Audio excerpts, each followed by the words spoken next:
Dollars, pounds, marks, francs, yen. Not one currency escaped.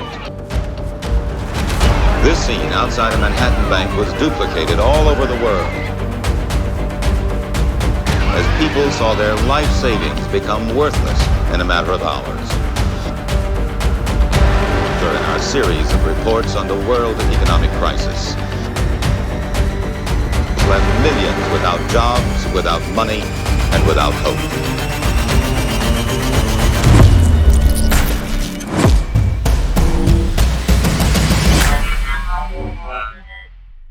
Hi everyone, there's an old saying, where you sit depends on where you stand. And maybe we can add another old saying to that, don't look down, especially if you have vertigo. What I'm talking about is the C word's being thrown around a lot lately, and the C word stands for crash.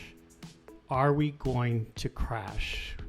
Obviously, in fact, I can't remember seeing so many black swan events circling around us. We have a number of them, and it doesn't do any good to belabor them. But let's get a little roadmap out and figure out where we're going. And we want to look at that in two phases. First, where are we in price and where are we in time? And as W.D. Gann said many years ago, time is often more important than price. But let's start out with the 100-year channel of the Dow Jones Industrial Average. We'll switch to the S&P 500 later, but the best information we have is the Dow. And as you look at this up here, one thing you'll notice is these things are mathematically symmetrical, which always amazes me, but they certainly are.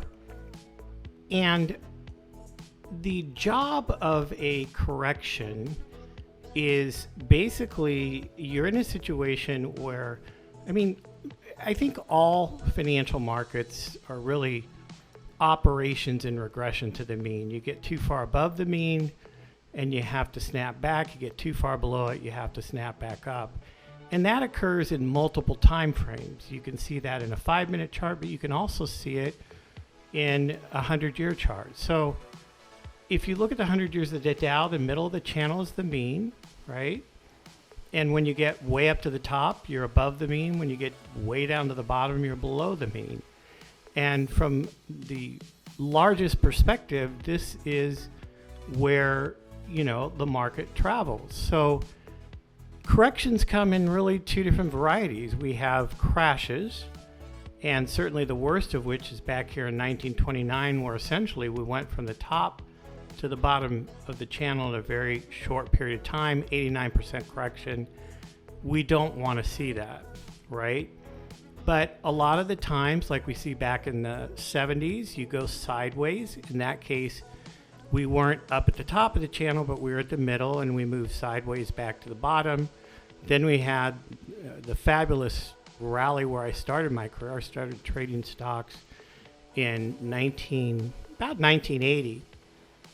And you can see that fabulous bull market that ended in 2000. And in that case, we went to the middle of the channel over a number of years. I think it was about 13 years. And of course, we have the current bull market that we're in now. But I think the observation I want to make is we've only been to the top of this channel 3 times in 100 years. And it's a 3 sigma move. In fact, we busted out of the channel a little bit before we finally started rolling over. But my point here is, no matter what's happened, we are still in the nosebleed seats. So there's a lot more to go. That's why they call these lost decades. So I don't see any evidence that we've bottomed yet, but I also don't want to necessarily say we're going to crash. But if we are going to crash, the average crash is about 35% from where it starts, and it would have to start this week. So I'm going to give you some pros and cons on that, but I want you to see the bigger picture here. In spite of the fact that we've got some 20-25% corrections in the S&P and the Dow, and certainly more than that in the NASDAQ, we are still very much in the nosebleed seats.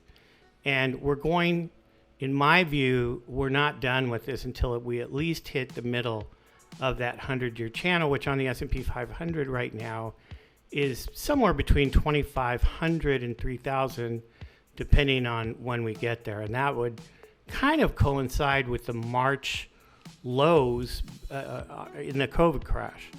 But at a bare minimum, we're coming up to where we broke out of the COVID correction area. So, or the pre-COVID correction area. So I want to start there. That's giving you the big picture. Now let's zoom in.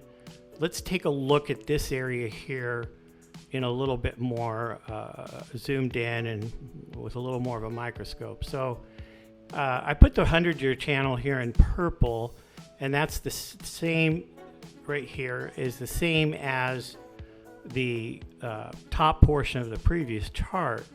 So here's our peak. And what I want you to note here is this is the 2009 bull market channel. This is that last leg. And note that we are still right now, as we sit today, at the half mark of the 2009 bull market channel. We haven't even broken that channel, right? So once again, this correction hasn't really done much of anything in terms of correcting or taking us back towards the mean. And that mean sits down here. It's a function of time and price, but certainly somewhere around 3,000, somewhere around the middle of that old expanding triangle we had back in the China trade days with Trump in office and before we had that COVID crash. So in my view, and I've maintained this since January, you can go up on the website and look at the blog, this is a good target landing point before we're all said and done. Now, how we get there, sure, we could crash into these levels, but that's not typically how it happens. But like I said, we have a lot of black swan events circling us, and I can't eliminate it as a possibility. I certainly hope it doesn't happen, but it's definitely a possibility. So let's take it one more level, because this pretty much tells us what these last two charts told us is from a price perspective, we're still way, way above the mean. And if we're going to regress to the mean, we've got to come to the middle of this 100-year channel. I mean, that's just typical. Now, the question is, can we do anything to figure out when that's going to happen? And that's where we want to introduce her cycles, something I've used for many, many years, and something that can help us time these things. And what you'll see is, at least right now, we have a 20-week cycle bottoming the somewhere around that last week of October. I think that is the most significant cycle trough in our windshield right now. And that would be a good place to bottom this little wave that we're in right now. And targets for that, we can look at this line down here. We can do some fib projections and things, but I know when you look at a daily chart, there's, if we get below this area here, there's an air pocket down to about 3350. But the point is that we are going to bottom this 20-week cycle somewhere in here, okay? So that's the next major low in the windshield. But that, 20-week cycle, it's a significant low. The 40-week is the orange line here. That's the most significant, why we got such an explosive rally there. 20-week, it's okay, but it's not like a super important low. But in our windshield, the most important low, the most likely place that we could end this bear, if the bear is kind to us, is out here where the next 40, 20, whatever cycle I'm naming, all the lesser cycles bottom at the same time.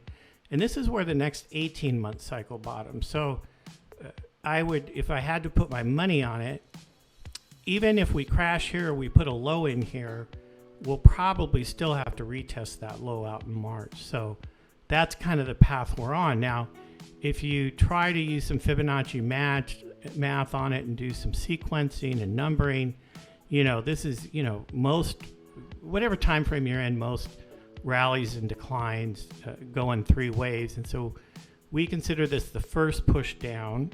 We're now in the second push down, sometimes called a third wave. And unfortunately, that is usually the most significant one. And then we usually have a final push down.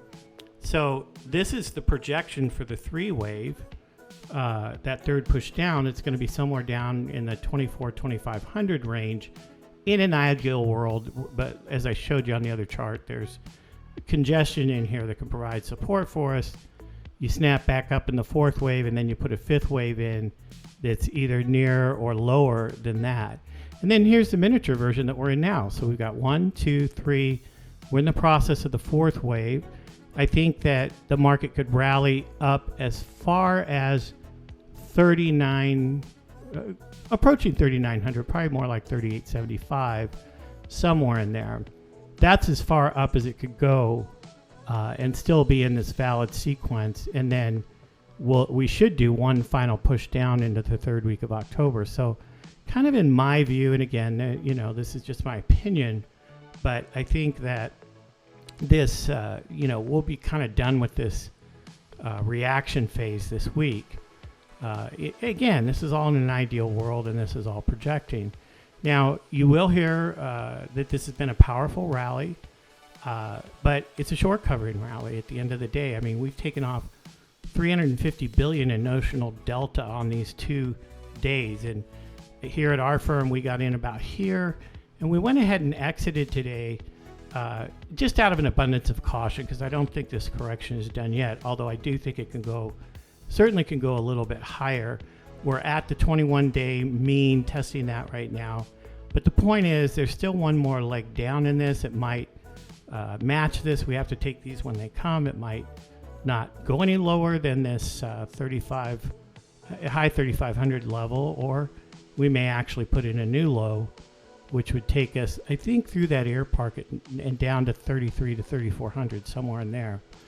So that's, like I said, where you sit depends on where you stand. And the C word is being thrown around. If the C word if we do get into a crash, it's probably going to take us down 35% from this point on average. But it probably requires a catalyst. There's a lot of hope that the Fed's going to pivot and chicken out on their interest rates. I don't think they are. I just think that this is a one-time that the Fed is not going to have the markets back for a variety of reasons. So I would not count on that. There are things breaking in the system. I think you all know the Chinese yuan is breaking down, the Japanese yen. We talked about the British pound last week. So like I said, there's a lot of black swans circling. There's a lot of banks that have, take JP Morgan Chase. I mean, they have up to about $4 trillion in derivatives and leverage exposure on about 1% of capital. That's like you putting 1% down on your $1 million house, and you've got a big payment. So there's a lot that's in the system that can break down. And also remember that the bond market, and certainly the U.S. government bond market, dwarfs the stock market. The stock market looks like a children's playground by comparison. And the bond market's in a lot of trouble. The corporate bond market, junk bonds. We now have Japan and China selling treasuries like crazy to raise cash to bolster their own currencies. And of course, we've got all the global turmoil. And one final comment on that. When you get into this blowing up a pipeline, and there's a lot of evidence that the U.S. and its allies were the ones who did it, and it makes no sense for Russia to do it. And I'm tired of all the propaganda from our media, the Russia collusion with and the PP tape with Trump, the Hunter Biden laptop, Russian disinformation. Now Russia blew up their own pipeline. I'm sorry, I'm tired of it. And I worry too that when we start blowing up infrastructure, that affects us. That's a risk to us. It's a risk to the markets. I don't like Putin. I don't like any of these people. But I look at what the consequences of these decisions are. You're opening new doors. Now is Infrastructure, a reasonable target. I mean, am I going to be able to talk to you anymore? Is the internet going to go down? These are all things that I have to worry about because it affects our money, it affects our portfolio. At any rate, I try to keep people up to date on this. Go over to blueprinttrading.com. Drop the E. Don't use a E. It's blue, just BLU. Blueprinttrading.com to make sure you land in the right place. Or blueprintquantitative.com also works. But go over there. Look at the blog every morning. I put out a lot of good information. Certainly a lot of good free information. Not everything is free, but subscriptions are reasonable if you want to be on the inside of these decisions. Our year-to-date performance would blow your socks off. So take a look, come over there, and also subscribe to the channel. We'll keep you updated on these videos. We'll be doing a lot more of them. And give us a like if you like the content. Thank you very much for listening, and have a great evening.